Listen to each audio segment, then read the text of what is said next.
Well, good morning if you're in Australia. Good evening if you're in North America. It's that time of week again. It's time for Talking Baseball Australia Live. Let's roll the open in 3, 2, 1. Here we go.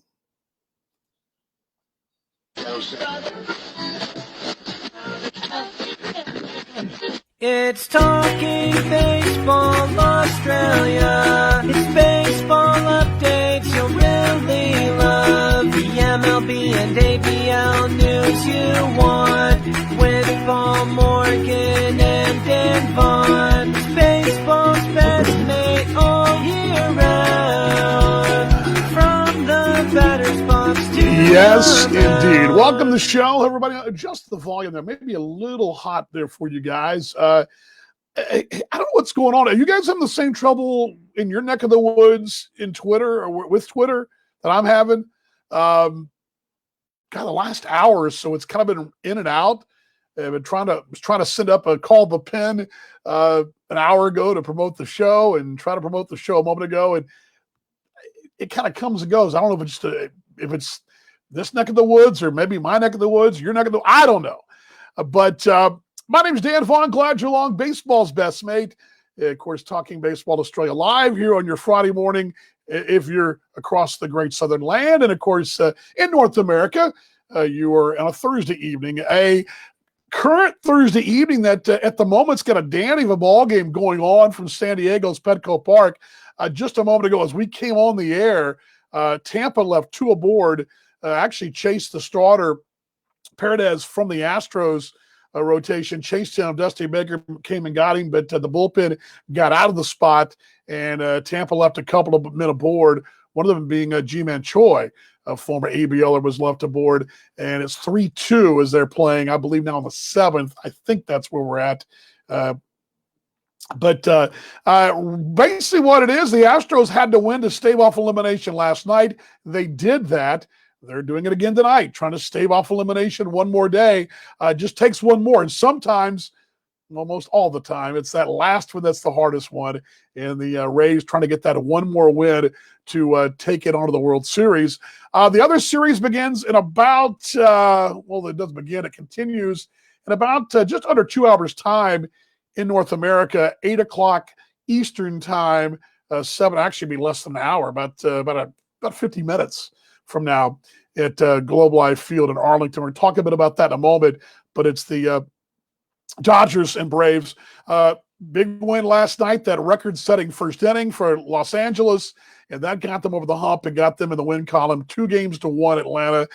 Show busy one today. My broadcast partner, Paul Morgan, may or may not be here. He had a last-second conference call come up.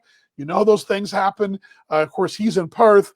The call was coming from the east, and, well, it kind of ruined his Breckian baseball experience this morning. But Paul may join us. He may not. If he hops on, great. If he doesn't, all good. We're going to stumble through this thing together. And, of course, always your questions and comments. I want to hear from you guys out there, wherever you're watching. I got several things for you. Really, one question of the day I'm going to give you in a moment. I'll give you the rundown of the show. Today, it's the headlines, basically. ABL Plan B pushed back again. We're going to talk about that. There's not a lot to talk about. We're going to talk about that again. Just gave you your MLB playoff update. Also, a possible return to MLB to the Australian shores. We're going to discuss that. Also, some thoughts on Jacinta Barclay and her passing as well. Also, we're going to roll through the ABL hot stove. Plenty of news and notes to go with there. And some interesting things happening in really two cities pretty close to each other. Two closest rivals geographically in Canberra and Sydney. Some good things happening also off the field. One of them in sponsorship and one of them coming via the Manny effect. We're going to get to all that. And, of course, your question of the week and your questions and comments throughout the show. I got them for you. Love to have you guys. As a matter of fact, if you got one and you think you got something good, I'll even do this. I'm going to throw this out there. If you think you got something good, you want to pop on and go in the green room, we'll let you do that. If you want to go where our guests go, we'll let you on there. Kind of open line format. You want to talk about the ABL? I'd love to have you. You can I'll let you pop on. But if not, your questions and comments throughout the show, I'd love to hear from you. And we'll get those on the screen for you as well. I'll try to answer what I can and what we do know, up-to-date news on the Australian Baseball League here on Talking Baseball Australia Live. Again, my name's Dan Vaughn. Glad you're along, running solo here, flying this thing solo today. But glad you're along and hope you're doing well and safe wherever you're watching us around this beautiful world of ours. Question of the week, and here's the question of the week I've got for you guys. It's a little loaded. It's a two-part question, okay? Question, because I got some of you folks watching in North America, majority of you folks in Australia. But here's my two-part question. The question of the week, if you're able to travel in 2021, which kind of up in the air right now, spring training probably not going to be an option for a lot of folks, no matter where you are. But I'm going to just go ahead and fast forward to 2024, okay? Will you go to Melbourne to watch the MLB? Is that a must-do trip? If you went and if Sydney was a must-stop for you in 14, is 24, 10 years later, which is the projected timeline of the MLB playing in Melbourne, will you make the trip to Victoria? If you're obviously in Victoria, you're probably going to make the trip. But if you're in Perth or perhaps in your baseball bred in Korea or in North America, will you make that? Was that a field trip you'll go see to watch Major League Baseball one more time? And then plan part B of the question, because this goes both ways. For some of you folks in North America, my question is, will you come see that series in Australia? For you folks in Australia, will you go see that series in Australia? But no matter where you're at in 2021, if you're in Australia, in North America, will you go see an MLB game in 2021? If you don't live in a market, and if you do, let's say you do. I mean, if you live in a market that's got MLB, will you go to a major league game? And there goes Max. There's our mascot.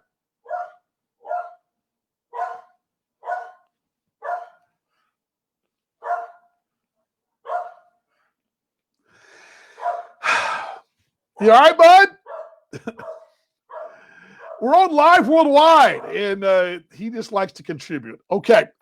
Again, and then the part of the question is, will you go see MLB no matter where you are in 21? Not will you watch it on TV, but will you go see a game in person? You live on the West Coast of the United States, will you go to Dodger Stadium? Will you go to San Francisco? Will you go to Seattle? You're down south, you go to Atlanta or to Florida, or you go to Texas and watch a game in Houston. Will you do that? That's my question. Stuart, by the way, you're going to play a key part in the show today, because Stuart and I had a really good conversation via Messenger this week. He brought up a very good point we're going to get to a bit later. 100% if we're allowed more than 5 kilometers from home. Yes, I hope, boy, if by 2024 we can't go see the games in Melbourne, the big league games, whoever that may be. Well, next we'll talk about who it might be. A lot of folks are speculating who it might be, but you figure West Coast teams sort of make sense, but you're going to want some big market teams too. I would think that a West Coast team with maybe a Midwest team, perhaps. But yeah, Stuart's right on. Again, I'm 21 now, not 24 for the MLB in Melbourne. For 21, are you going to make a trip to see an MLB game if you're in North America or if you're in Australia? If you're in Australia and right now we can't travel in and out, can we do that? Will you do that? And I think a lot of folks, I saw my mate Rob Hobb, who's in Perth, said that, boy, if he can get out, he's going to see MLB again this summer. I think Stuart's right there as well. Make sure MLB postseason update quickly. They're now in I think I told you 5th inning right now. In the States, they're on the TBS networks, depending on where you are in the country, but TBS, TNT, TBS family. 3-2, bottom 5, Astros trying to stay alive. They're down 3-1 to Tampa, but they're up in the ballgame 3-2. And they can win tonight. They'll keep this thing going. It's just win or go home right now. And they are now going to the 6th inning. They're through 5. It is now 3-2. Still Houston, as the Rays are coming to the plate in the 6th inning. So a lot of ABL connections. And I thought about this, and Paul and I had this on our topic wheel to talk about. A lot of really cool names that you've never heard of, unless, well, you've heard of Ji-Man Choi, obviously, and you've heard of Mike Brosseau. But if you don't follow the ABL, you probably not heard of those two. And what's kind of fun about the Rays in general, unless you're really a hardcore MLB fan, and there are a lot of you out there, but even me, a guy who follows the MLB like I do, a lot of those names that I'm seeing, and some of these names are coming out of nowhere. that are becoming heroes for the Rays. And that's what makes baseball so much fun, I think, at postseason, is these heroes of postseason, these folks that come out of nowhere, these players who shock and help shock the world or make their help their Cinderella story, as that glass slipper fits. But I'm glad you guys are along wherever you're watching us in the world. And again, I'm going to just fire this off here. I'm going to do a little producing on the fly here. Join us with your comments. Here we go. Glad you guys are along. And again, Paul is may or not pop on, but if he does, we'll know. And again, if you guys want to pop on, I'd be more than happy to. Because we didn't know this till about an hour ago, and Paul messaged me saying, mate, I'm gonna have to leave you hanging. It's all good. We're teammates, and we'll make it work. But if somebody does want to jump on, I didn't get a chance to drum up a guest or anything, because originally, as we segue into what's going on in a moment, before I get to that, let's get to the thing that really I think struck a chord with a lot of us. I would say, and again, I'm obviously not native Australia. I didn't grow up there. I have some residency status, and I feel like I do know the country. I don't know it like folks that live there all their lives. But when I saw this name come up on the wire this week, it was heartbreaking, because this young lady was just a pioneer in sport worldwide for the country of Australia, for the women's athletics. Just an amazing woman. And Jacinda Barclay passing on Monday in Perth, of course, Western Australia native. I had not officially, we've met in passing when there was some baseball functions, I believe in 16, 15, somewhere in there, with Baseball WA. There was the Western, the local Western state team came out, and I knew who she was, and kind of, met her in passing. Didn't know her personally, but I know the story. And I don't think my North American friends quite realize just what a special athlete and what a special person, an ambassador of sport this young lady was. Put it to you this way. She wasn't just good at one sport, two sports, but three sports at the highest level. And not only that, she was a quality individual at the highest level. You can think of all your two sport stars. You think of your Bo Jacksons, who played the NFL and in the MLB, Deion Sanders to a degree, but even the greatest athlete, give me the greatest sport athlete. You want to debate about LeBron James and Michael Jordan? You can. Who's the greatest of all time? In North America, they debate about Tom Brady. We can go through cricketers left and right. Aussie rules players. We can go and debate the merits. But how many three-sport stars, and not just in one country, internationally, and playing sports in other countries? And that's what she did. She was a heck of an ambassador. And as Paul and I talked about 2 weeks ago, we were talking a little bit about, the opportunities for young ladies and women in sport. This is the kind of thing that he'll tell his young daughter, and I'll tell my two college-age girls, this is a young lady to look up to. And we lost a special person in Australia and in worldwide sport. And thoughts and prayers going out to the family and to all friends, teammates, fans, countrymen, everybody. It's a tough loss, and it's one of those that you saw on the wires here in North America as well. Again, it was news. I think it was a little blurb on ESPN Scroll about her. It was carried on Yahoo in North America, all across as well. So I'm going to lead off with that. But yes, a very, very sobering week it was. But rest in peace in Jacinda Barclay, just one of the all-time greats of sport in the world. And her story will resonate, and most importantly, what a great person. So let's get that out of the way first. I usually, in journalism, you want to keep those stories at the break. We don't have a break today, and I thought let's lead off with that and get that behind the MLB items at note. Okay. We were supposed to, all right, hold on. Time out, guys. I want you guys to meet somebody. Here he is, folks. Come here, bud. Come here. We'll get the lights there. There we go. There he is. Yes, I'm wearing shorts. There he is. There's Max. He's a big T-Bones fan. Hey, bud, you want to go to Kansas to see the T-Bones and Royals? Hey, buddy, want to go to Kansas?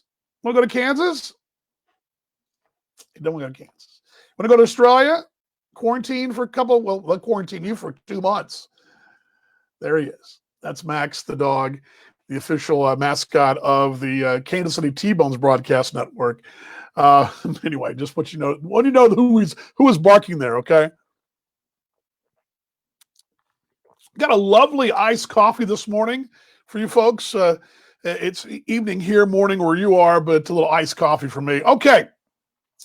We were supposed to have Cam Vale on today, and he had agreed, and he's got a standing invitation to join us. He would planned on joining us. We had a conference call with some folks in Australia earlier in the week, and Cam messaged me beforehand, basically saying, "Hey, we're not going to be able to do it on Friday. We won't have anything." So we knew this. Talking Baseball Australia exclusive knew that most of the week that Cam Vale would not be on with us today. No news, good news. No, it's kind of like this, folks. It's like you know what your Christmas present is, sort of. You kind of saw it from a distance, maybe. When you're a kid, did you ever kind of think that you knew what it was, and you're feeling the package, and it's under the tree, but you can't open it? It's kind of like that. We don't know if it's a good present or bad present. It's kind of the same way. We call it Plan B, but it's really Plan Z. We talked about this last week, and I gave you the quote from Cam Vale. He talked about, and really the delay was on COVID protocols. We talked about that, where to best to locate the hubs and move the teams. He mentioned that, and really the government negotiations, those are still ongoing, as you guys saw today. Friday morning was the first Trans-Tasman bubble coming from New Zealand into New South Wales via international protocols. Of course, it's quarantine free coming into those two places and Northern Territory, I do believe. But there's still an ongoing, ever-changing thing. I can tell you from a North American standpoint, different cities. This is where I live in Dallas-Fort Worth, the fourth largest metropolitan area in the country.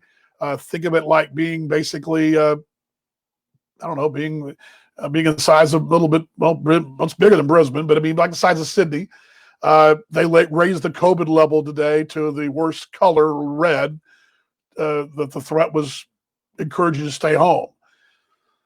It's an ever-changing thing, and so under that whole guise, Cam Vale and the ABL are having to fight through this thing with ever-changing things. While the government's trying to work with that. You remember, the government's trying to work with, baseball and cricket and all the other sports, right? They're working with all the sports. Plus, oh, by the way, population is overseas, stranded. Folks are trying to get in and out of the country, travel across state lines.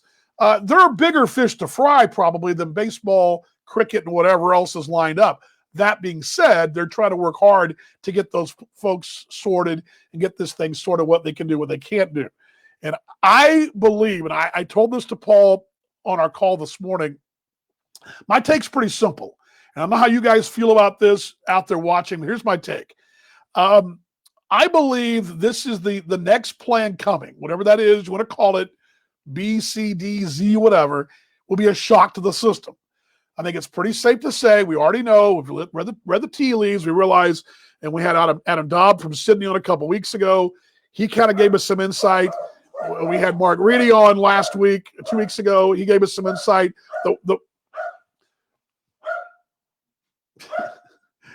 I'm only doing a live show worldwide, and my dog is going, honey.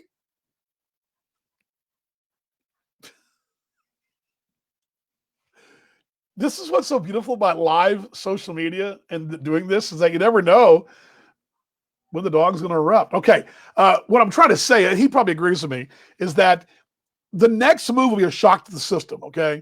This next will be the big move. It'll involve, obviously, we believe a couple of hubs probably, if not one, maybe two hubs, perhaps even a limited competition, much like a WBC or Olympic qualifier or something you get after the Olympics. We do a pool play for 10 days or so and go from there, kind of a World Cup style. That's been rumored as well. But it'll be a shock to the system, whatever it is, because what we thought we were going to get was the original ABL format. That's not going to happen. B, we thought we'd get the bubble in New Zealand and the Australian Conference playing interstate, going across state lines. That's not going to happen.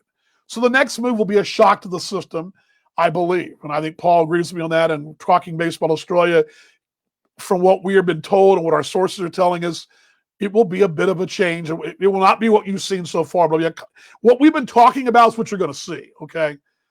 You're going to see something, some kind of something we've been talking about. May or may not involve imports. We'll have to find that out. But the next move will be the shocker. That's going to be the one that's going to be oh gosh. Okay. From then, it'll be slight adjustments. It may be 4 teams here, 3 here, whatever the case may be. 9 innings, 7 innings, TV, radio, whatever. The different adjustments, playing here, playing there. Adelaide didn't play, Brisbane didn't play, or whatever. Those things, slight tweaks will be made. But that's what I see going forward. It's what happened in the American Association in independent ball, the only league that really, minor league that got through it this year of any note as far as playing at least a half season. MLB did the same thing. MLB announced what they would do, and when they got there, they did do some tweaks here and there. And of course, they went along to the postseason. We're out was really about a month ago. They finally really finalized those plans. They weren't really sure what they were going to do and bubble or not bubble, and they wound up to bubble. So I think what you're going to see is they're going to rip the Band-Aid off. It'll be some kind of major shock to the system, whatever that's going to be from the plan B, which was New Zealand bubble and the Australian Conference. That's what you're going to see. And then from there, they'll make the slight adjustments. And those slight adjustments may be dates as well. This thing may be pushed back in. I just think pushing it back in January is very possible as well. So that's what we think will happen. Cam was confident enough to tell me that I believe we will have something next week, and he will come on the show and join us next Friday morning when there's an announcement to be made. So just stand apprised of that. He's already committed to that. I know he'll join us, and we do believe probably midweek, if not Tuesday, Wednesday, you're going to see something coming from the ABL, because you're getting to the point now where you're midway through October. You're 4, 6, 8 weeks out of starting. I mean, for example, the new carton of milk I bought, is going to the expiration dates in late November. I mean, we don't have much time here, and I think a lot of fans agree with me that they're going to have to make some kind of call here, and that's coming. So that's when we start off there with that news, what's going to happen, where we're going to be, and that's where we stand. Okay, you may have seen this early this week too.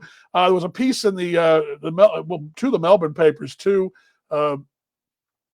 Gilbert Gardier, who spent some time, I believe, working with the Aces, my first or second year, wrote this piece, posted it in several of the papers online.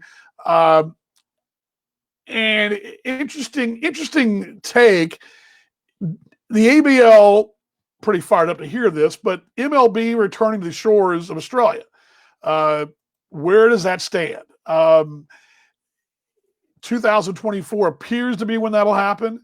Of course, you guys remember the 2014 season. What a smashing success MLB pulled off. Many folks thought there was no way they could turn a baseball.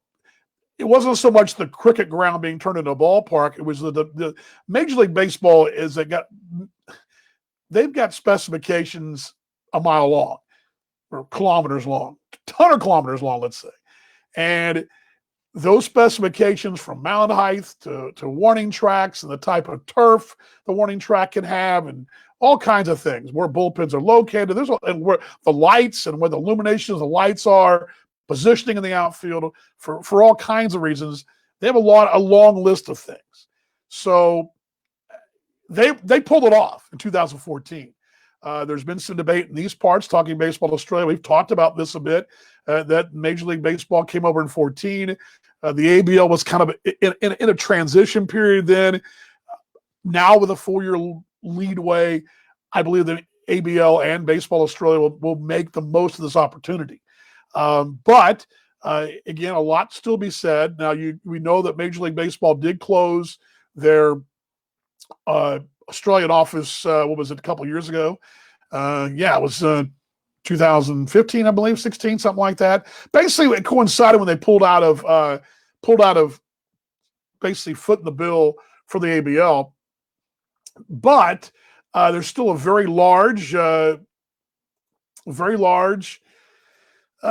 commitment internationally. It's not uncommon in North American sport to have a footprint overseas. The NBA is very into China. They very much want that Chinese market, and China is a very big TV partner for the NBA.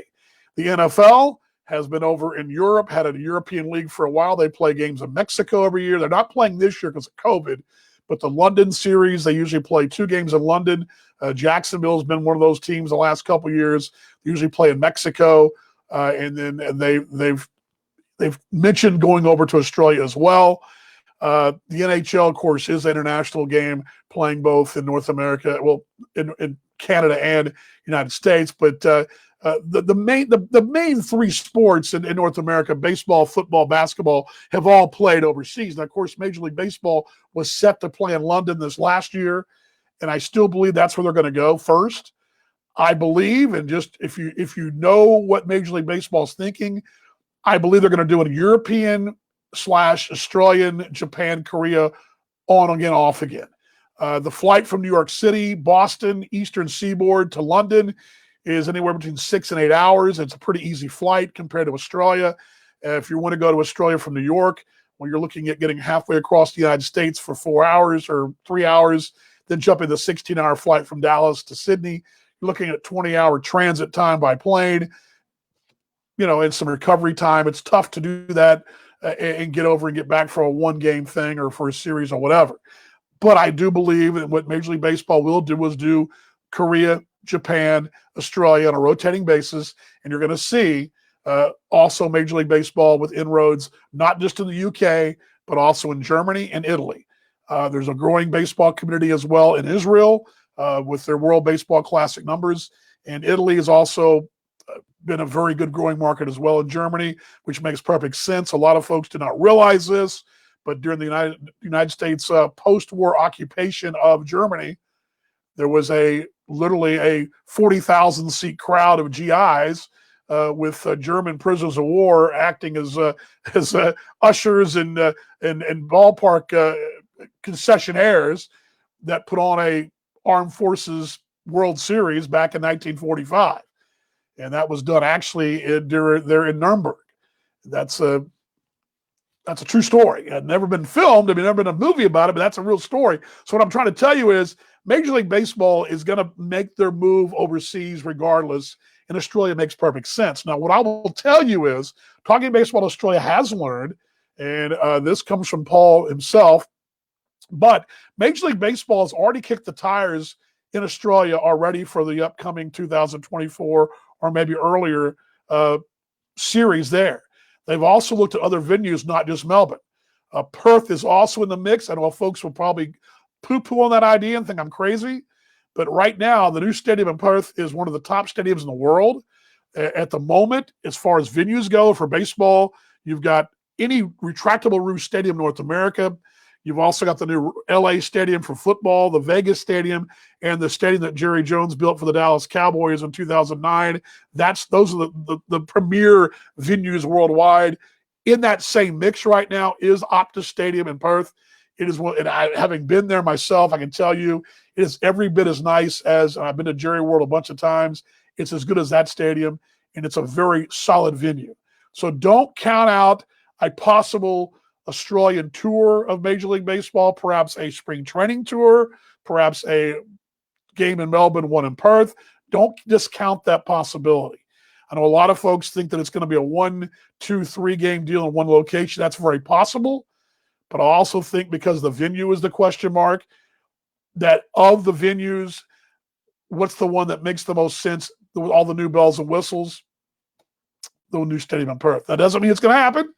But I know that Talking Baseball Australia can tell you that Major League Baseball has looked into the stadium in Perth, and that goes back 6 months ago. They've already done their due diligence. And they also know about Melbourne as well. Of course, Melbourne's been a huge baseball supporter over the years. It makes perfect sense. going back to the old 1950s newsreels of the big crowds that used to go watch baseball in Melbourne. So we know that Victoria is a baseball hotbed, but don't be shocked if you do see baseball played in multiple venues in Australia sooner rather than later. But that is that's the story pretty much. Again, it is exciting news. The league should be fired up.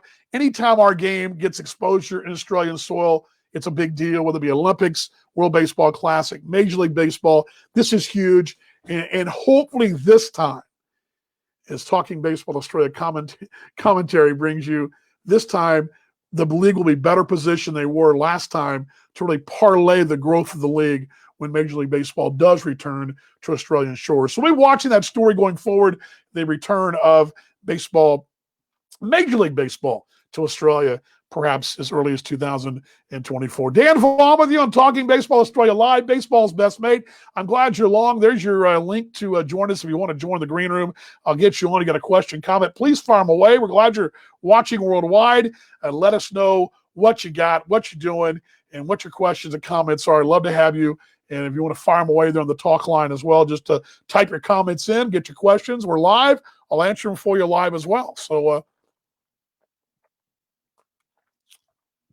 more than happy to offer any kind of questionable answers or just your comments.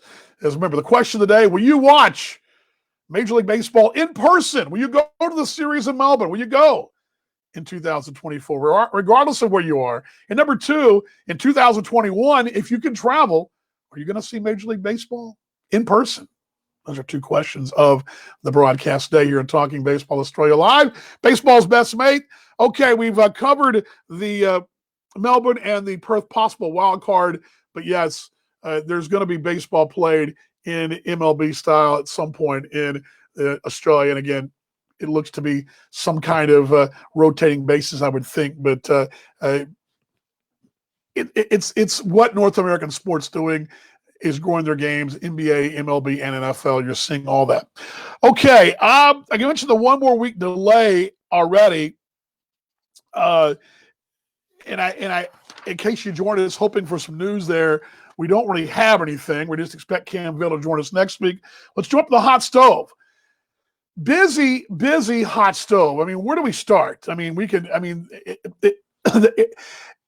I'll say this. If you're a fan of the Australian Baseball League and you're worried about baseball not being played in Australia this 2020-21 season, I think you got to feel pretty good when you see things like the Adelaide Giants doing what they're doing, signing players, when you see not just imports but also domestics being signed. You got to feel pretty good. Oh, sorry about that, folks. You heard that. You got to feel pretty good when you see names continue to pop up over and over again. I mean, and this is what I saw in North America last spring. In North America, leading to the American Association season, teams are still signing players up until a month before. A lot of those guys wound up being dispersed to other teams when the 6 teams played and 6 teams didn't. But you knew if you weren't going to play, you wouldn't be signing players. Now, granted, these contracts, as Paul mentioned last week, probably have a clause in there, should we play, but you're seeing, teams getting the band back together again, and we're going to start right there. The right-handed pitcher, Michael Gahan, resigned for his 3rd season with the Adelaide Bite. 25-year-old from Lismore, 20 appearances last couple of years, ERA of 4.43. Mostly was a starter early, but it's really become a bullpen piece. And I don't think I have. Do I have his photo? I guess I do. Sorry about that, guys. I'm actually producing and chatting with you guys. Here we go. Producing and chatting with you guys at the same time. But he's logged 26 1/3, most of any Australian on that Giants roster. Anybody else still kind of strangely when they see the name Adelaide and want to say, because he's wearing the bike kit there. Do you all stop yourselves and say Adelaide? It's kind of like the Washington football team. Anybody else the same problem? But I represented Team Australia, the under 2018 under 23s in Colombia. And he's product of the university system of the States. Actually not University of, it's Montana State, which incidentally, to connect the dots here, I have a family member that's going there right now. My sister-in-law's daughter is at Montana State, but he went there and also went to played a little time in the U.S. college system, also leading the Montana club. Actually went to Montana State Billings, not the university. Went 5-1 in college, 142 innings, but went all the way to the championship game in 18 in that Division II against Western Oregon. But he's a guy that again, we talk about this a lot, and Paul and I talked about this. You got to get your locals, you got to get your guys, you got to get your Aussie talent. You got one in the Adelaide Giants making the headlines there to start us off in this week's show. So I've seen that. I love that Giant logo. I love the Giant kid in general. But anyway, all good. All righty, let's move to the folks out west. We mentioned that this is kind of formality, I believe. I mean, I don't think there was much of a doubt that you would see this gentleman. We actually talked about this already, and it was actually in our Call the Pin, which I was hoping to air a moment ago. And while we're here, let's see if it airs. Let's just see if my tweet will go out. Will my tweet go out? No. You guys having trouble with Twitter too? Yeah, see, my Twitter won't work. It's not working either. But we go to Perth, and Jess Williams. Let me tell you a little story about this young man. Do you recall the 1 year that Matt Kennelly took over the helm of the Perth Heat? It would have been the 16-17 season. It was a youth movement then. Lockie Dale and the brass at the time decided to go the youth movement. Matty came in, was player manager, but for the most part, was a transition year. Kennelly was also going to the police academy at the time, which he's now working in the police force out in the West. But one of my favorite people in the game, Matt Kennelly, was put in charge of the reconstruction project of transferring the Heat's older core players to a younger group. Alex Hall was a guy who made his debut that year. It also was the first year that Alan D. San Miguel went to Melbourne to play for the Aces. So Alex jumped right in there and was behind the dish. Jess Williams, Robbie Glendenning was still in his final year in college in the States, so he hadn't quite appeared back. We hadn't appeared to the Perth radar yet, but that's where it all began with Alex Hall. And Jess Williams parlayed kind of right behind him, jumping right in behind his mate and Jess and Alex, dear friends. Jess came in the next year, becoming Rookie of the Year in the Australian Baseball League. One of the most likable young men you're ever going to meet. He is that core that Perth needs, and what Paul talks about. And Paul talked about this last week. This was our Call the Pin for today. Outside of Adelaide, there's probably no team that could just say, you know what, I'm going to roll this bunch out there now. The Heat, with their depth in their talent pool through high performance, through what they've done out there with strength and conditioning and their high performance program. Andy Kyle's been a part of that for a long time, Steve Fish prior. But they can basically plug and play an Australian team right now in any competition. Most teams can do that, but Perth can do that and probably feel pretty good that they've got guys that can do that for years. Jess is a guy that for 10 more years could be holding down whatever position they want him to play. And he's got, of course, the big barrel of the bat, some pop. The one unfortunate thing, and I think this is one thing we've not talked about much, but he's one of the young men who has fallen victim to the whole career derailment through the COVID situation. Jess Williams, probably still with the Brewers, playing another year in the Pioneer League, if not low A this last year. But because of COVID and because of the Major League Baseball taking their affiliates and paring them down, we've talked about that a little bit. MILB has now basically been run by the MLB. They're contracting certain leagues. There's fewer teams, fewer minor league jobs, fewer places to play. And also with the COVID situation, not playing this year, some gentlemen, Jake Baker, for example, lost his spot with the Tigers organization. They're not alone. And Jess Williams was released by the Brewers organization. But I believe he's got a high upside. I also believe he'll have a chance to be re-signed again, if not in North America, perhaps in Oceania somewhere, or in Europe, or independent ball. That's also a very big possibility. But Jess Williams, a Rookie of the Year in 2018, year-old, still only 21, 16-17 debut. He was part of that 16-17 team, was the Rookie of the Year in 18. It was Jess, and I remember vividly going to Victoria and George Brett was there holding court there, and Jess Williams and Alex Hall didn't know who George Brett was. They knew who he was. They didn't really know how good of a ball player he was. And I asked Alex, I said, Alex, and Jess was standing there, I said, who do you think's one of the best players that you follow? Who's the guy you think is the guy? Well, Derek Jeter, of course. Okay. Well, this guy, George Brett, was our Derek Jeter back in the day. And they both stopped down and went and got his autograph and talked to him. It was really cool to see those young Australians talking to George Brett back in 16-17 after the Perth series against the Aces. That would have been that first year for both those gentlemen. But next year he gets that Rookie of the Year, 237, 241, 4 homers in 107 ball games, 8 RBIs last year, 237. And he is excited to get back. He has the culture in him. He knows what the Heat experience is about. It's about winning. It's about Claxton Shields. And you can just hear his quotes. Need to take care of some unfinished business. And he's ready to go. We're looking forward to reaching out, having him and Alex both on future shows. And if I would have had a little earlier time, we would have got him on this morning. But anyway, yes,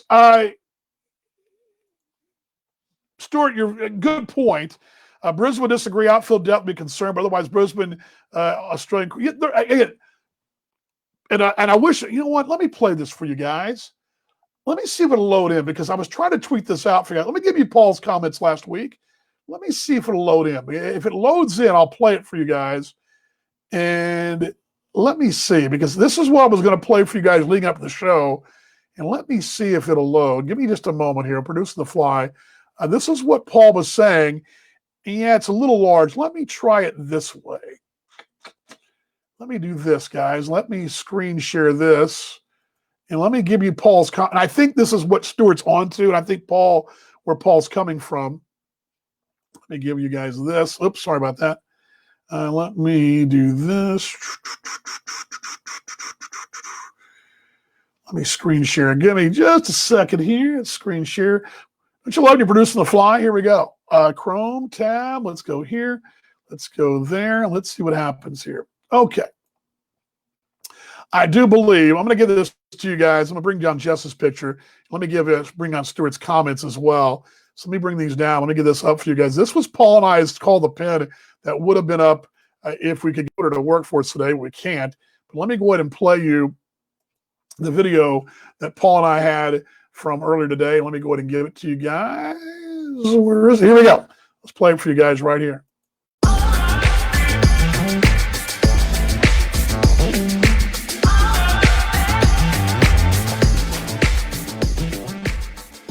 This is where the Heat have such an advantage over other teams.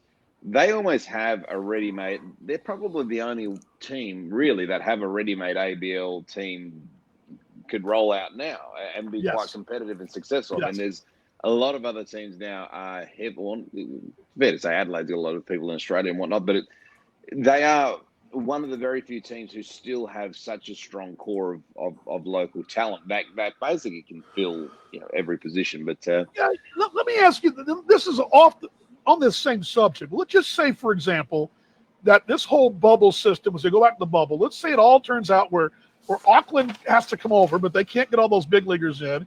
Some of these high name guys just number doesn't let them. Settling your face with what imports can get in, can't get in. But it is an advantage for Adelaide and for the Heat to have those young Australians you can basically field a team right now. That's a huge advantage. I'm not saying those other teams can't do it. I think every state, every city can do it. But you do have that advantage. That could bode well for those two clubs. 100%, and you think right now if all the import contracts get blown up, like if you can't, by that I mean if you can't get players into the country, like all of a sudden we've been so gung ho on the Aces for such a long period of time, and all of a sudden you go, well, boy, that like all of a sudden they look a little thin. But it's and the Heat, to their credit, and to the development of the high performance programs, and this goes from Andy Kyle, then Ken McGee down at Darling Range to the high performance program that they have, and the guys at Diamond Fitness and Johnny Ogilvy and Dean White and all these guys who do such a great job at strength and conditioning the local talent, that they're in a good spot. There we go. That's our call to pin again. For some reason, it wouldn't load up on the. Oops, sorry about that. Sorry about that, guys. It re-queued. It just started playing again. Sorry about that. Live, Facebook Live. By the way, let's reset the show. Talking Baseball Australia Live. My name is Dan Vaughn. Flying solo today. Solo with Paul Morgan. My broadcast partner is off today, and a little business work there in the radio world. But glad you guys are along talking baseball here on your Friday morning in Australia, Thursday night in North America. But Stuart made a very good point too. That a lot, and again, it'd be interesting to see. And I think this is a very interesting question, Stuart. You might. I'm probably gonna. I don't think strike a nerve. I think Stuart will probably agree with me here. It'd be interesting to see, and I've seen this from fans, how this thing would handicap out. Who would be the pick? What would the punters say if it was just Australian players? Just Australian players only, no imports, no big leaguers, just your Australian big leaguers, but just your Aussie players. How would the league look this season if that was the case? And I think what Paul was saying was that you've got some younger players in Adelaide's case and in Perth's case, and really Victoria as well. I mean, they've all this in Brisbane, they've all got them. But I guess what Paul and I were saying was for the long haul, for the next 10 years, you've got Alex Hall, long haul, and Jess Williams, Robbie Glendenning, those three bodies right there, three solid, for sure. And I'm sorry, Ulrich Bajowski as well. That's four. You got four mainstays for at least 10 or more years that I think for the league going forward, having marketable domestic stars, that's going to be a good thing. I mean, that's a good. I think that's where Paul and I are coming from. Speaking of Melbourne, and Stuart, by the way, this is what I mentioned earlier. Stuart Cable, very dear mate of the show. We had a good conversation this week on Messenger, and I did not realize this. And Paul and I were talking about this last night a little bit too. That there is some advantage. For example, last week there in the West, they kicked off a huge kickoff. It was a huge kickoff for baseball, Western Australia, the state league. It was a big festival. Paul mentioned that he was going out and watching Ulrich and others play, and it was they had a big Western Australia Baseball Hall of Fame kickoff as well with their new museum they'll be opening. The state league's going. Stuart mentioned to me, and I didn't realize this at the time, and it didn't dawn on me until he mentioned it to me, but that not all states are rocking and rolling as it goes with their state league baseball. Victoria's been, of course, in the state of lockdown, and I thought it was a very interesting point he made, and Paul and I were going to discuss this a little bit, and I'm going to kind of gloss over it a little bit, but remember, we had no MILB season, right? So, in the Perth Heat case, the Alex Halls, Ulrich Bajowskis, Robbie Glendennings, they didn't play. Any affiliated ball player who has an affiliated gig is Australian in the MILB did not get any reps this year. Now, the only lone exception would be a guy like Alan D. San Miguel, who was in the taxi squad with the Royals. But by and large, your Aussie prospects who weren't in the big leagues didn't get a chance. So guys for Team Australia, whether it be the under 18s, under 23s, the national team, none of them got reps, right? It's trickling down here. So the earliest reps, a guy like Ulrich Bajowski we talked about last week, playing in the state league, finally getting some reps, and the Tigers got to be happy he's getting some reps, some time in the field. They've got to be excited about that. But not every state's playing right now. Victoria was one that Stuart mentioned to me was not. Will that be? And I asked this question to Paul, and I'll throw it out to you guys, and my thoughts are this could be a problem. And I mean my problem, I know guys are taking cuts in the cage. Guys are playing catch. They're working out. But if the state league's not going full-blown, if you're not playing full-blown schedules, and by the time, let's just say the season starts January 5th, or let's just say it starts middle of December like it was supposed to, you've already got, usually by now, what, 3 weeks of October, all of November, you will have dang near 2 months of baseball under your belt when your ABL season starts. You've got the kinks out. You've thrown some innings. You're working on your curveball. You got that out. You got a change up you're working on. You've got that out of your system. You're just getting the rust off. It's been we've been in COVID lockdown. The whole world has been. There's been a lot of rust on a lot of us. I haven't called a game in forever. I'm going to sound pretty rusty in my first game. So with all that being said, is there a disadvantage? I mean, yes, the Aces are loaded, but you think of it from that standpoint, those guys not getting reps here and there, but you're not getting a full-blown state league going like you're getting in the West, for example. That could be a competitive disadvantage, meaning the Aces may be a little slower out of the gate, which does concern if you're an Aces fan, I would think, because the season will be shorter this year. We know that, regardless of it's the plan under the microscope now is shorter, and it's going to get shorter, I would think. And you're not going to have a lot of time to get out of the gate, and you're going to have to hit the ground running. It's a slow start. We saw this in the American Association this year. A slow start buried one team 2 weeks in. We saw it in the big leagues, really a 10-day stretch doomed several teams. And you're not going to have time to really get up to speed. And those extra reps, this game of life, this thing we live, it needs repetition. The more I do this show, the better I get. The more we do whatever we do, the better we get, right? The more at bats we get, the better we're going to be in the Olympics come up this summer, or at least the qualifier, and so on. The better chance a guy has a chance to, Bojowski has a chance to make the double-A club, the more at bats he gets this offseason. So all this is in play, and something I didn't realize I hadn't thought about, but I appreciate Stuart for bringing that up to us because I had not thought about that and from those standpoints. So those states and those areas that aren't up to speed playing their state league ball, there could be not to say a learning curve, but a slower start in the season. And a season you can't start slow. This is not a deal in years past where you can reload come January 1st, shift the deck cards a little bit there, get you a new deck, and throw out three imports you didn't have before. It ain't going to work that way this time.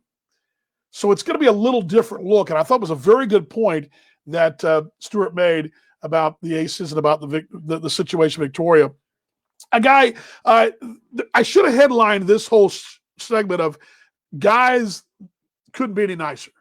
There's two gentlemen I'm going to talk about on this hot stove report with the ABL that couldn't be any better gentlemen. And this gentleman right here, Scott Mitchinson, Perth native, now lives in Victoria, couldn't be a better guy. This guy, my first year in the league, 12-13, just enjoy meeting him and his family. We've developed a great friendship. He is a class act. Not only is he a class act, he's also a pretty crafty right-hander. Situational guy, veteran guy, a guy you can throw in any situation. He can close for you. He can set up for you. And what makes him so scary for a doubleheader, because he gives you depth. A guy that can do, hey, first and second, 2 down, I got to get an out. He's your guy. Matchup situation.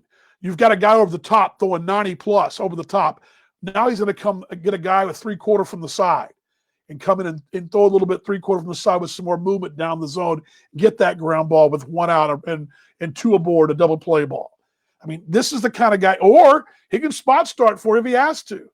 He can get a save for you if he has to. He's done that before. He's a versatile guy, veteran guy. Over the year, I didn't realize, Scott, apologies that I didn't realize you were 35, but boy, time flies when we're having fun, doesn't it, mate? But didn't allow a run in 2 2/3 last year in the postseason, and he's one of those guys that's got titles in 2 different cities. It's one of the mates that joined him over there in Victoria and then made the move and got that Aces Claxton Shield. Of course, one of those Heat titles as well, former Phillies athletics farmhand. I had forgotten this.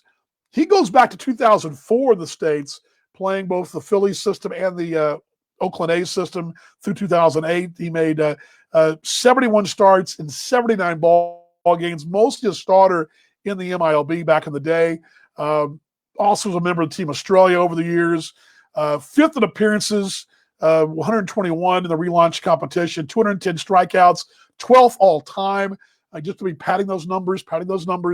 Last year, 3-1, 2.63 in 15 outings last season for the Aces, but they're getting a good one, and you get that guy, get one of those guys back, and again to see Scott Mitchinson again, part of my all-time good guy team, and I got one more coming to you in a few minutes from that same team. We're going to have Scott back in the league here. Talking Baseball Australia Live, baseball's best mate, as we do a little rolling right along here, and we're talking about gentlemen that mean a lot to not just their team, but to the national team and just the baseball community in general.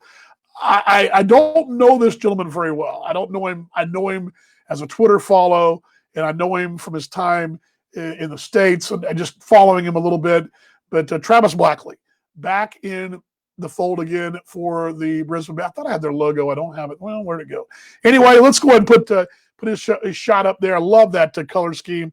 Blackley back, always Brisbane. You know, this is a guy that has been a great ambassador for our game. I think of Todd Van Stensel, same type of guy, has traveled the world playing over the years. This is a guy that's a great ambassador, but also a big part of what this Team Australia is going to do. Should this team qualify for an Olympic berth, this is a guy that's going to be counted on to do it. This is a guy, it's a former big leaguer, of course. And I'm going to give you a couple of insights him too. Lefty as well. 37, which again, Travis wasn't realized. Travis again was up at 37. All-time 3.26 in the relaunched ABL earned run average. 2-3 mark, 2.93 last season in 6 starts, 13 appearances with the Aces before the Bandits in 15. This guy's got a long history, not just the ABL, but of course Seattle, San Francisco, Oakland, Houston, Texas, KBO, the Mexico at AAA. 2007 and 2009, the World Cup for Team Australia, World Baseball Classic, 17 Classic, 18 exhibition against Japan, 6, done it all. I mean, the guy's done it all. Premier 12, didn't appear last year due to injury though, but this is a guy that's done it all. And did you guys realize this? Travis Blackley has pitched, of course, 82 ball games in Major League Baseball. I didn't realize he pitched that many games. I knew he'd pitched in multiple stops, but I'm thinking probably 30 games. 82 big league games. Parts of 5 seasons. But what makes this guy really interesting and why he's so important to the Bandits and to our growth of our game in Australia is the experience he has at the top level in Japan, Korea, and the United States. 3 baseball powerhouses. He's pitched at the top level at all 3. His 1 year in the KBO, he had a sub 3 ERA, 3.23. I mean, the guy is pitched in Mexico at a very high level there.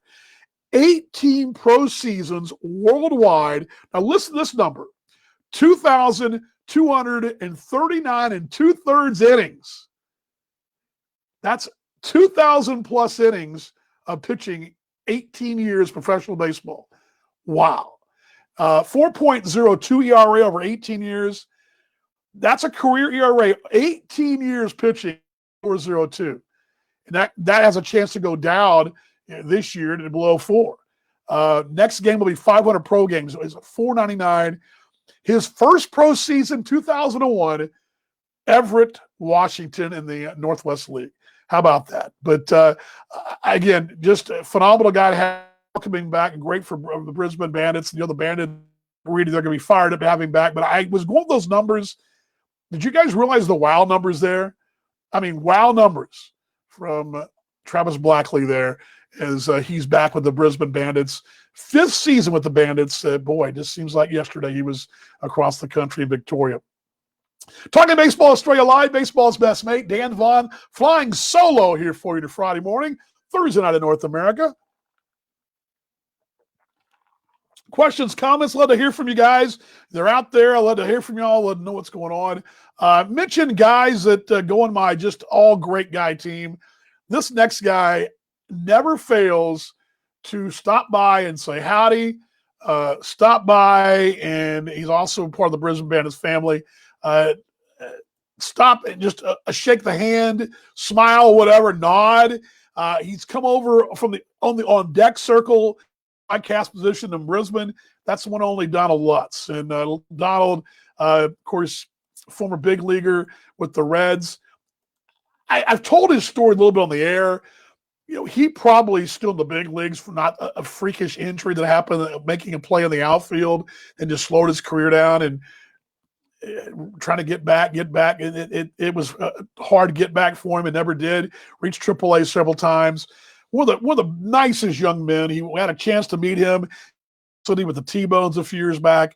Phenomenal short time there, and a lot of friends. Big time part of what the Brisbane Bandits are doing. He's a big face of the community, baseball community there. I mean, he's a recognizable name in that market, and this league needs more of him. But I can tell you, I've been in that broadcast position. There's two places we broadcast there: in front of the press box, or it's a little cooler down low next to the dugout on the first base side. And there's been several times during commercial breaks, he'll come out in the on-deck circle, come over and visit with me when I'm sitting up against the fence on the radio, or just come by and just shake my hand or smile and say, hey, thumbs up. Could not be a nicer fella. And you tap that the fact he's a heck of a ball player and hits a lot of home runs. Former big leaguer returning for his 6th season there. 31-year-old outfielder, 7 seasons in the league after returning to Canberra. First going to Canberra in 10-11. I'd forgotten about that. 6th all-time alongside T.J. Bennett with 38 regular season homers in the relaunch league. 180 games, 246, 129 driven in for his career. Last season, a little down with 4 homers, 10 RBIs, 182 the average of 29 ball games, but he is led the league in home runs and is recently at 17 and 18. He had 16, left-handed hitter, and this is a guy that played in 62 big league games across 2 years, 211 in the show, and 2012 MILB organizational all-star with the Reds as well. But a guy that's been a phenomenal, and we're talking about ambassadors, Travis Blackley. I mean, guys for our league. Of course, Donald, a native of Germany, but is pretty much a part of the Brisbane fabric, and he is every bit a part of the Bandits family as anyone. And if you think of, when I think of the Brisbane Bandits, one of the first guys I think of is Donald Lutz. And again, he and Scott Mitchinson couldn't be nicer fellas, and just couldn't be phenomenal young men. And they're phenomenal young men and just really great examples of how to go about your business. And welcoming back Donald Lutz to the Brisbane Bandits. And now we shift our conversation now to those folks in the ACT. Several things. I mentioned in the opening of the show that there's actually some really interesting things going on off the field, both in Canberra and by the way, Tampa has tied it up 3-3 as they're the 8th inning. So that one. But one of the things Paul and I believe in Talking Baseball Australia is the growth of our game from a promotional standpoint, sponsorship standpoint, from that whole angle. And I think Canberra, with Dan Amodia, who's done a phenomenal job there at the helm of Canberra over the years, I really think what they've done with the things of their alternate logos. I love their merch, the atmosphere at the ballpark, the whole take me out the ball game, the atmosphere, just it's got a real minor league atmosphere, a real good, fun family atmosphere. I think the atmosphere in Canberra is hard to top. They have their own brew, as a matter of fact. We love Chris Coleman. We love him. We love being on the air with him. We love going to Canberra. We were there last year for the postseason, a disappointing Heat loss. But I think Canberra does a lot of things right. And another thing they've done right here is they've actually secured a naming rights sponsor. Lifeline Canberra Cavalry is their new sponsorship name. A historic partnership, raise awareness and funds for Lifeline Canberra is the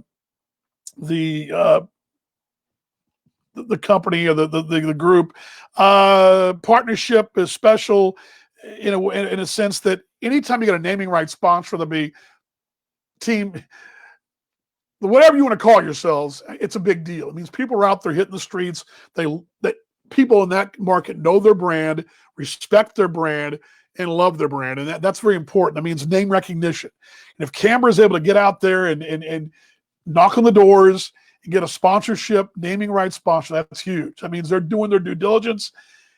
Something we talk about, all markets, and you want to see this. I don't care if you're a fan of the Aces, the Blue Sox, or whoever. You may dislike the Cavs on the field.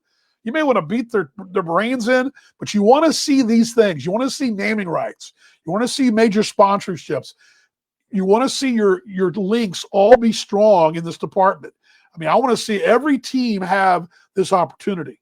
And we see what Brisbane does with Mark Reedy, what he's done with his sponsorships. You saw what they've done over the years.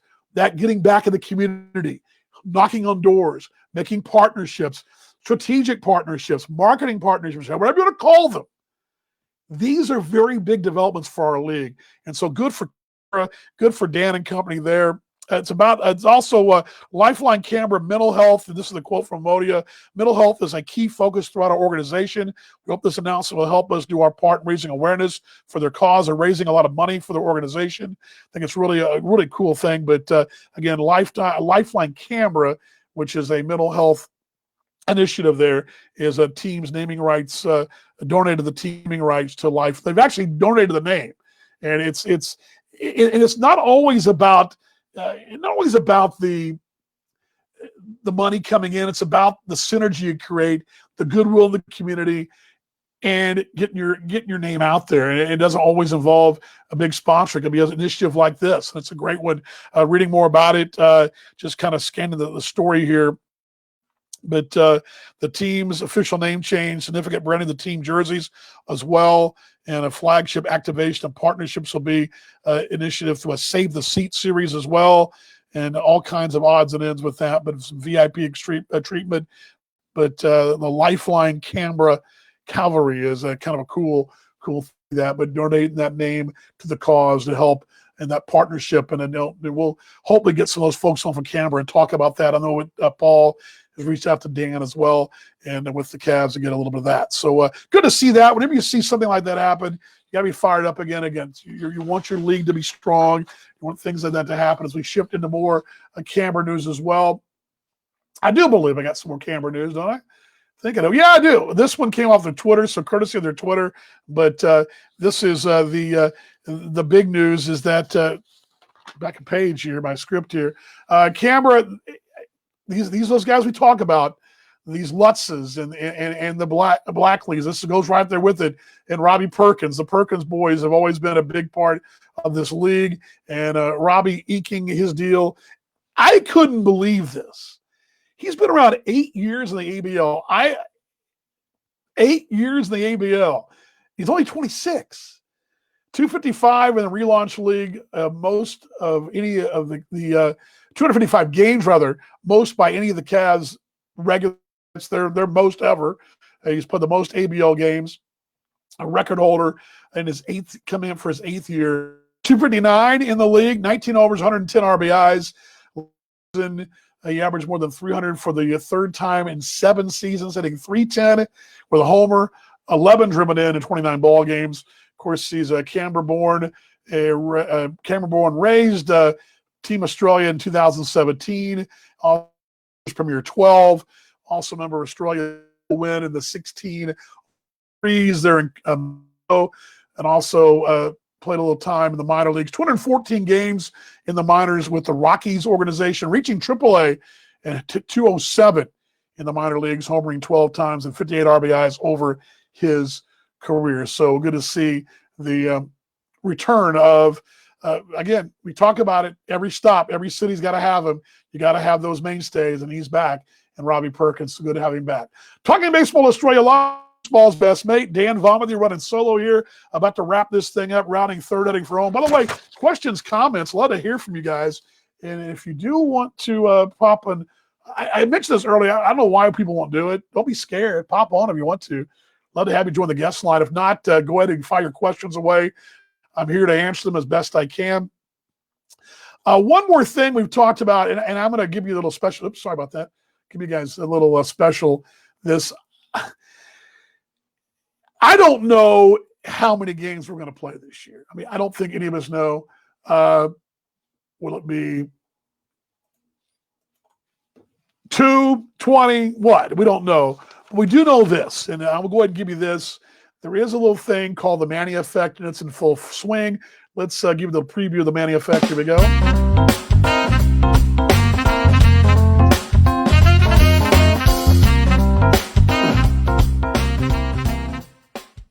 Little jazzy feel there, the Manny Effect. Want to hear it again? Let's hear it again. The Manny Effect. The Manny Effect jazzy music.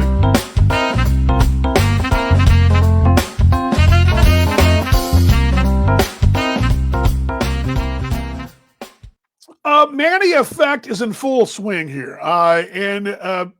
Again, it's something Adam Dobb said, the CEO and owner of the Sydney Blue Sox. He told us this. And Manny doesn't have to hit 300 and lead the team in RBIs and home runs. He very well might, but he's not required to. He's there for a lot of things to help lead the team, be a part of the team, a lot of reasons, but on and off the field, several things. And I'll tell you, the Sydney Blue Sox are getting their money's worth so far. First off, and I don't know if you guys saw this, but they are definitely onto something here. I'm going to put the Sydney Blue Sox logo up here, but they're getting their money's worth. I mean, again, if they don't play a game, which I think is highly unlikely, they're getting their money's worth. First off, I don't know if you guys saw this, but Manny and Rachel Bakelvec, the new hitting coach, which we talked about her 2 weeks ago, are going to be having a hitting clinic, and they're going to have one of the premier hitters in Major League Baseball in the last 20 years, along with this phenomenal young lady as a coach for the Yankees organization. You're going to have them holding hitting clinics for Blue Sox youngsters. I mean, how about that? I mean, can you imagine being a Blue Sox faithful and saying, "Oh, wait, this opportunity now to register to a hitting clinic with Manny Ramirez and Rachel Bakelvec"? I mean, are you kidding me? I mean, you don't get these opportunities very often in most cities in North America. But you're going to get this opportunity there in Australia. So the Manny Effect in full swing there, and that's item number one for the Manny Effect. Manny Effect number two. I don't know if you guys saw this, but this is a little piece as well. And of course, the merchandise thing is always a big player. But I saw this. This is something Adam Dobb actually put out. Diamond Stars is excited to announce that they got this Ramirez glove going on here. An endorsement of 44 gloves for Manny Ramirez. Diamond Stars is a maker of the 44 gloves for Manny.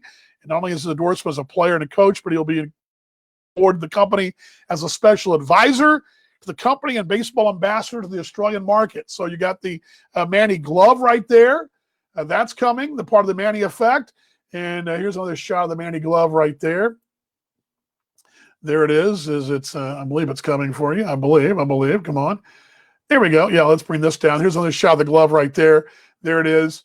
So you've got that with Diamond Stars, and I believe, did I have that? I thought I had it pulled. I won't worry about it, but I had it pulled up for you guys. But Diamond Stars there. So Manny getting some effect. Then, of course, merch. We talked about the merch with Adam Dobb a couple of weeks ago about how good that's been going. So the Manny Effect in full swing in Sydney for the Blue Sox. And to wrap things up on the show, the Blue Sox also, part of their New York Mets contingent is also the final piece of the Hot Stove League, as they've signed left Andrew Mitchell, a Mets farmhand. He is a young man who's out of New Orleans, Louisiana. He will be coming to Sydney via the Mets organization. Went to Auburn.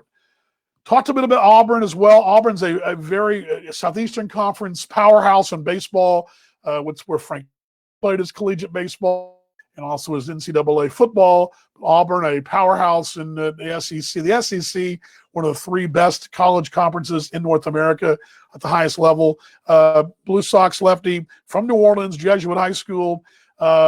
Also a football star as well. Last year in 2019 at St. Lucie in the Florida State League, 3.14 ERA and a 1.15 walks, hits, innings pitched. You know what we'll do?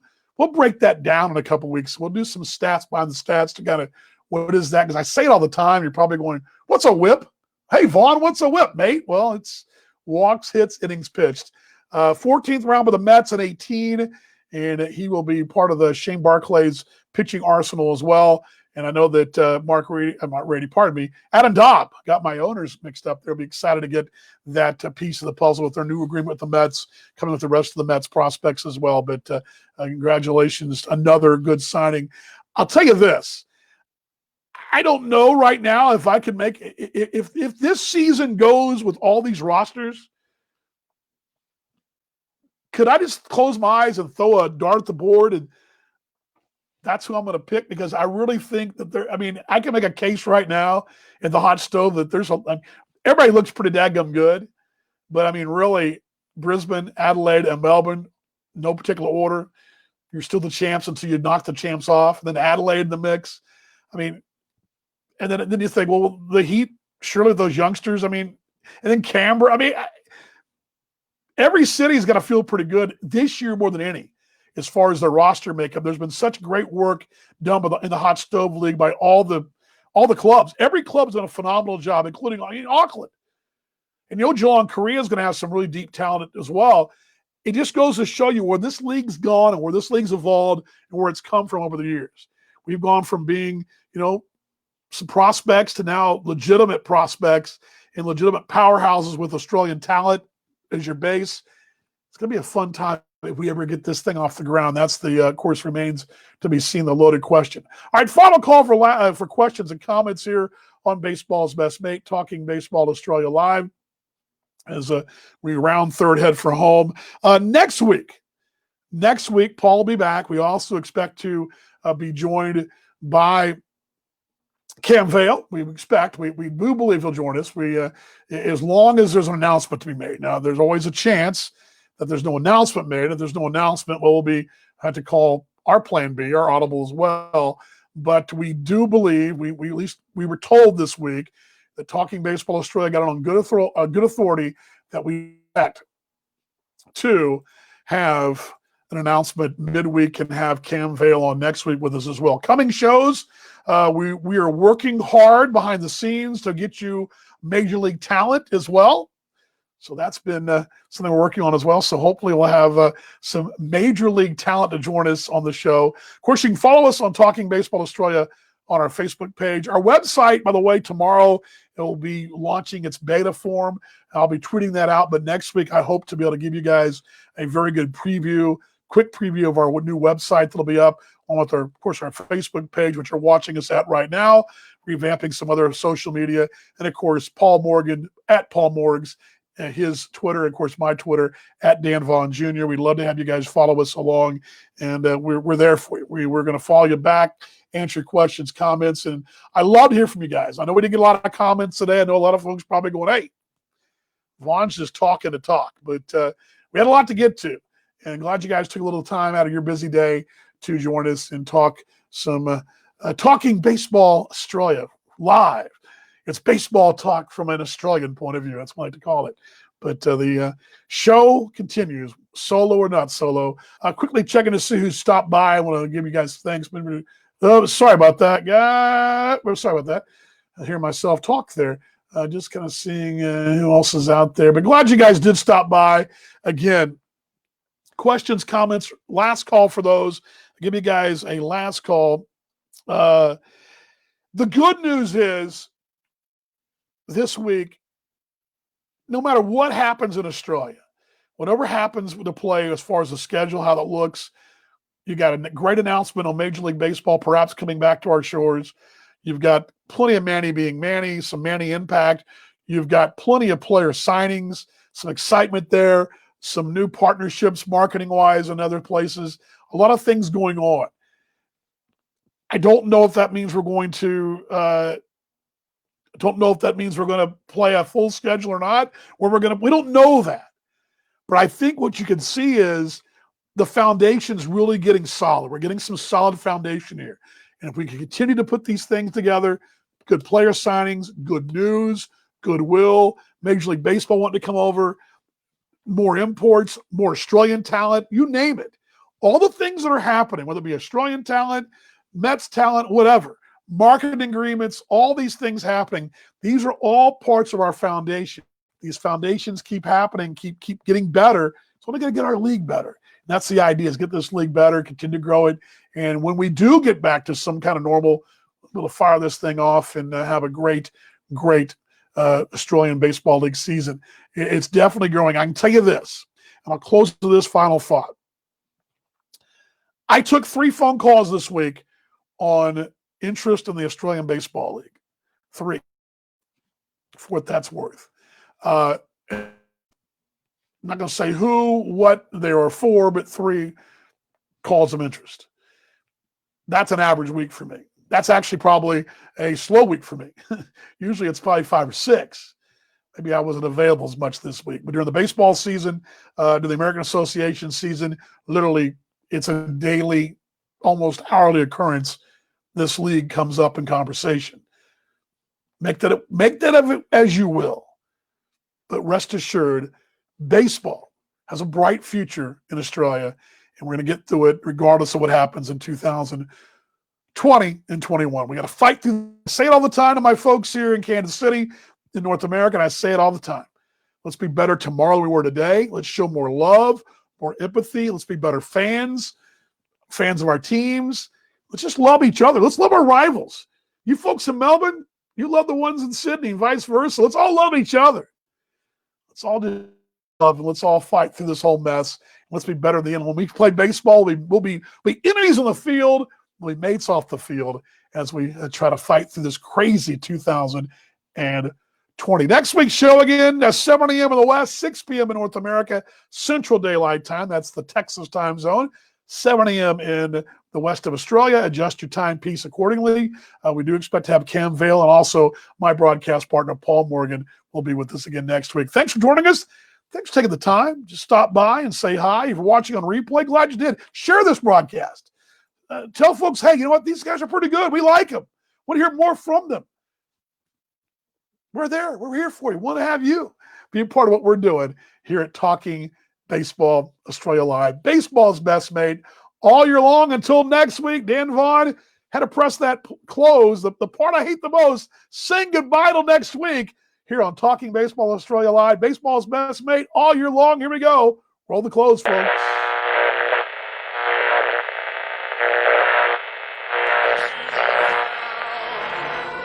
Buy me some peanuts and Cracker Jacks. I don't care if I ever get back for its fruit.